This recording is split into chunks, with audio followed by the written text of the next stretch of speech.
Well, good morning, ladies and gentlemen. I just want to tell you how honored I am to be in a room full of educators like you. And to correctly introduce myself, my name is MTowne. I'm the varsity physics coach at Citrus Hill High School. I say that because in the first few years of our existence as a high school, our football team won the CIF Division IV championship 2 years in a row, and we became known as that football school. Now I'm proud to say we're known as that physics school that has a pretty good football team.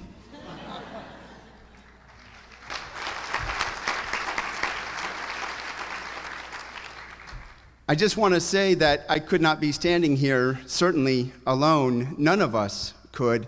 I could not do what I do in my classroom without the support of the team, specifically our administrative team led by a principal named Juan Cabral, who makes it so that I can do everything in my classroom. I know that every single day he supports me, and I cannot do my job without that. I thank him for that. He's sitting right here.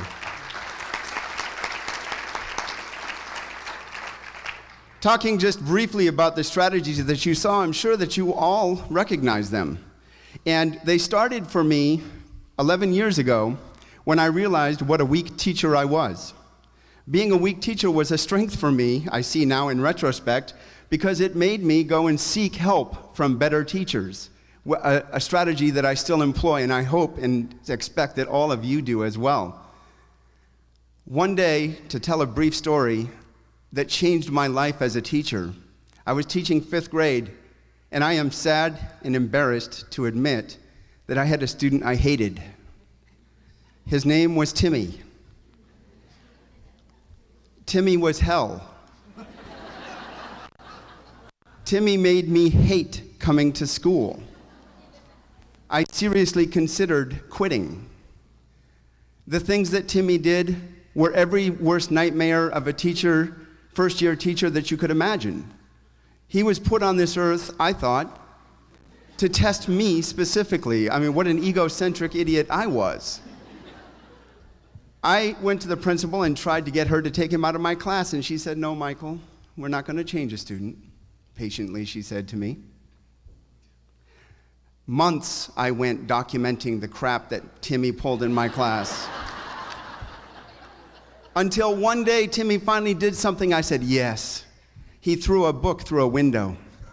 I said, "Thank you, Timmy. You're out of here." I went up and reported it, wrote it up, went home and told my wife all about it. Said, "Timmy's finally out of there, man. He finally threw a book through a window." For anybody who knows our family, they all say, "Oh, you're a good teacher, Mr. Towne. How does it feel to be the second best teacher in your family?" Which is a fact. My wife has taught for 27 years. At that time, she said to me, "I'm so glad that you're going to finally get rid of Timmy. In whose class will they put him?" And she named the other 5th grade teachers because she knew them. She also taught in the same district. And I said, "No, they're not going to put him in her. She hates him, you know." My wife, being the brilliant educator that she is, she said to me, "The sad thing is, nobody can help Timmy but you." I hung my head in shame, thinking how poorly I had thought of that young man. And even today, it makes me feel ashamed of myself. However, I went back and met with my principal, and I told her, "Please put Timmy back in my class." And she said, "Really? We still haven't repaired the window." Well, that year, I worked on Timmy a lot. He worked on me as well. And I graduated from 5th grade to 6th grade the next year, and along with me came Timmy.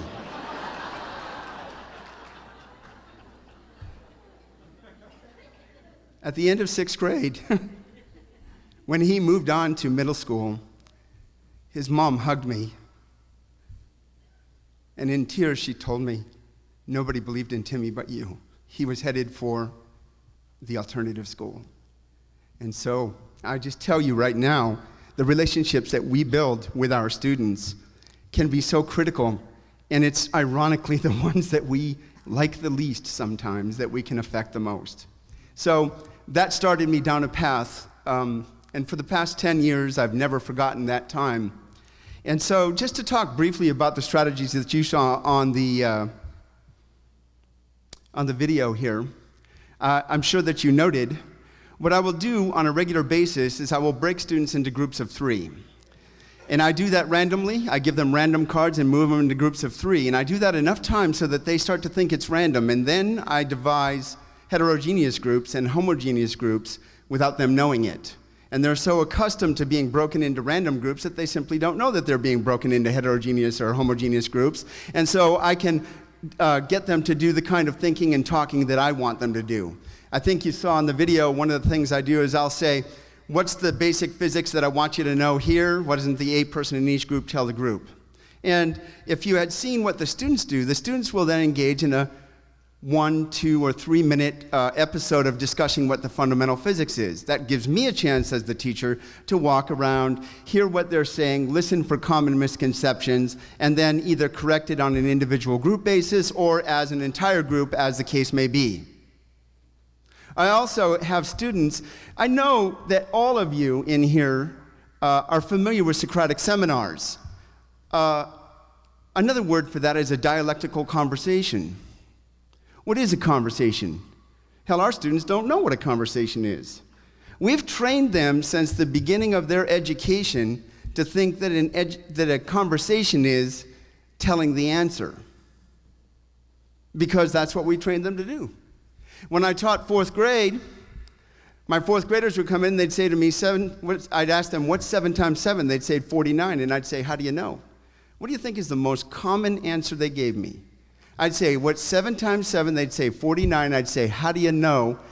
Do me a favor, turn to the person next to you and tell that person what you think is the most common thing they would say when I said, how do you know?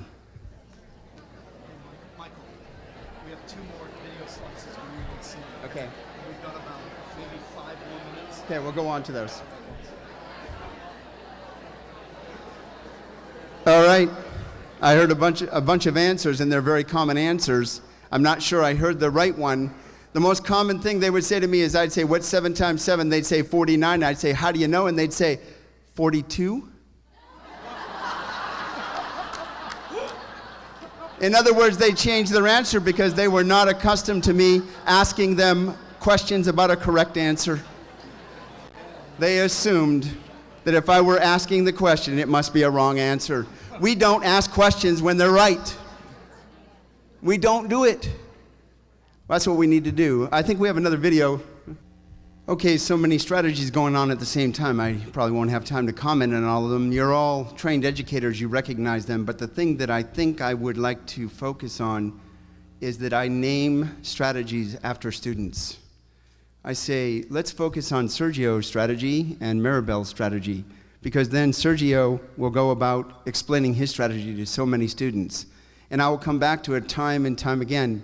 I will often refer to Sergio as the energy expert, or I'll say, go and tell Sergio, or ask Sergio to tell you what his thoughts are. This engenders a certain kind of ownership in the knowledge in the students. When I think about the many different strategies that are used in here, this came over 10 years of constantly refining practice. One strategy that I'll just suggest to you, if you can use somebody to observe in your classroom, if you don't feel comfortable observing in your classroom, having somebody observe for you, then just take a videotape. And then at random, choose one student randomly so that you don't know who it is. And after reviewing the video or having the observer watch the unknown student, ask this question: how many interactions, meaningful interactions, did that student have in one period? The average in a high school classroom in the United States is 0 to 3. When I say meaningful interaction, I mean, did they ask the teacher a question? Did they ask another student a question? Did they give an answer? Did they give an explanation? Did they write something meaningful in their notebook? The average in the United States is 0 to 3 during a 50-minute time period. And you know as well as I do, with Wicker strategies, that means no or virtually no learning is going on. I've worked on it, and I started out in the 0 to 3 range, and now consistently I'm in the 25 to 30 range. Each student in the class having 25 to 30 meaningful interactions every hour, which means that about once every 2 to 3 minutes, they're doing something meaningful. That's critical. Go on. Again, strategies that you recognize, I'm sure, getting the kids to think about what they're doing. They're not. Another thing is increasing their tolerance for ambiguity. Increasing their tolerance for ambiguity means this. Often I get very high-performing students. Those students who expect to know everything. They expect to get A's on every test. They expect to never miss a problem. And missing a problem is tough for them. Physics is going to kick their you-know-whats. It's the hardest course they'll ever take. For many of you, it probably was, if you took it in college or in high school. And so I have to get them ready for what do you do? How do you grapple with it when you don't know the answer? Are you a complete failure at that point? The answer, of course, is no. We know that. But they have to be trained to know that. They have to be trained to know that if you got half the problem right and the second half wrong doesn't mean you failed. It means you got it half right, and now you got some pretty darn good questions to ask. Training them to do that is training them how to learn on their own. You know, we could go on for hours, and I know with all the professional educators sitting out here, I love coming to AVID conferences because it's always the best teachers. Nobody does AVID if you don't want to be a good teacher. You just don't. And you know, yes, give yourselves a hand. And the other thing that I want to point out is this. When you go back to your sites, and I know it's a struggle trying to get the other teachers to be on board, because they're like, oh God, no, here comes the Cornell Notes lady. You know, really? I don't have time to do AVID. My answer is you don't have time to not do AVID. Dude, AVID is teaching. You guys know this. I'm preaching to the choir. I just want to share that we have common goals, content teachers and AVID teachers. We want our students to understand things through a complex dialectical discourse. We want to train them how to do that. We don't want just to throw them out into the world and see that they fail. But more important than that, we have higher goals. All of us do. Because all of us are there. I answer my phone when it rings in my classroom, front lines of education, Michael Town speaking, because I really am on the front lines, as are each of you every day. When I see politicians, when I see other people, advocates out in the world, blah, blah, blah, about education, what do they know? They're not in our classrooms. They don't know how hard it is. We know, you know, I know.